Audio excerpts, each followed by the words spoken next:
AIMIM प्रमुख असदुद्दीन ओवैसी ने बिहार की जनता का आभार व्यक्त किया है। एआईएमआईएम उम्मीदवारों को जीत दिलाने के लिए धन्यवाद भी दिया है।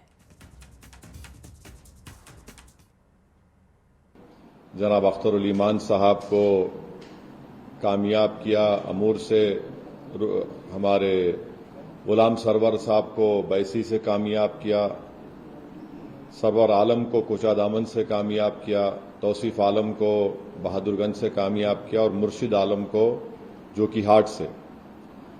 और मैं साथ ही साथ शुक्रिया अदा करना चाहूँगा हमारे बिहार रियासत के सदर जनाब अख्तरुल ईमान साहब का, आफ्ताब साहब का, आदिल हसन साहब का और तमाम वहाँ के मजलिस के जिम्मेदारों का कि उनकी बड़ी मेहनत कोशिशें रहीं कि हम इस 5 सीट पर कामयाबी हासिल कर पाए और बहुत से मुकामात पर हमको एक बड़ी तादाद में वोट भी मिले। और देखिए, वहीं ओवैसी के इस बयान पर सियासत तेज हो गई है। ओवैसी के बयान को लेकर सभी दल ने अपनी अपनी अलग अलग प्रतिक्रिया दी है। क्या कुछ कहा है, आपको सुनवाते हैं।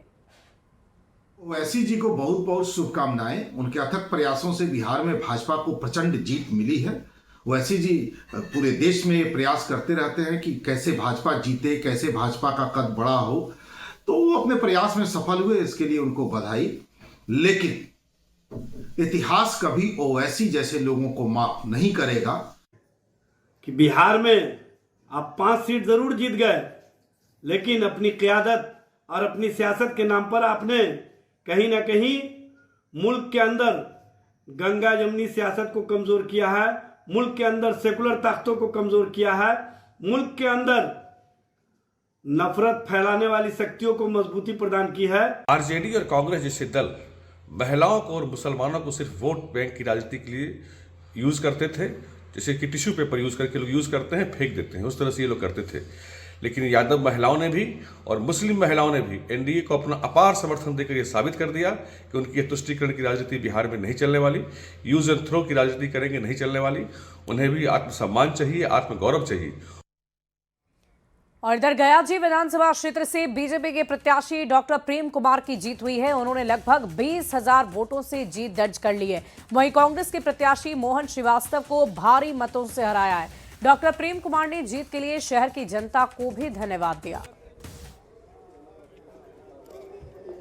गया का विकास का सवाल थी, गया का विकास का सवाल हो, आम लोगों के बीच में रहना हमारा शुरू से स्वभाव रहा था। वही वजह है कि जनता का आशीर्वाद 9वीं बार मिला है। जाकर के हम जनता के प्रति आभार व्यक्त करते हैं, बधाई देते हैं, नतमस्तक करते हैं जाकर के, जनता को एक बार फिर से आभार व्यक्त करते हैं जाकर के, और ईश्वर कृपा रही जाकर के है। और इधर दरभंगा शहरी क्षेत्र से एनडीए प्रत्याशी संजय सरावगी ने लगभग 26,000 से शानदार जीत हासिल कर ली है वोटों से। और जीत के बाद संजय सरावगी ने न्यूज़ 18 से बातचीत की और कहा कि मिथिला क्षेत्र में जो विकास एनडीए ने किया, अब उससे भी तेज गति से विकास होगा।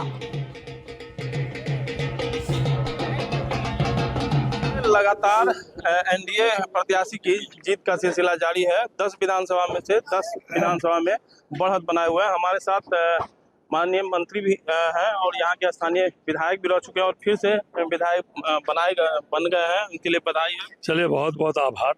क्या कहेंगे इस जीत को लेकर? निश्चित रूप से दरभंगा के मेरे परिवारजन है सारे, उन लोगों ने 6ठी बार मुझे सेवा करने का अवसर प्रदान किया। इसके लिए उन लोग को बहुत बहुत आभार। उनकी सेवा में कोई कसर हम लोग नहीं छोड़ेंगे। मिथिला में सुपड़ा साफ हो गया महागठबंधन का। दरभंगा में 10 की 10 सीट हम लोग जीतने के कगार पर हैं और बिहार में तो प्रचंड बहुमत से पुनः एनडीए की सरकार आ रही है। माननीय मुख्यमंत्री जी के नेतृत्व में जो बिहार में काम हुआ, माननीय प्रधानमंत्री जी ने जो विशेष ध्यान। और यहाँ रुकेंगे।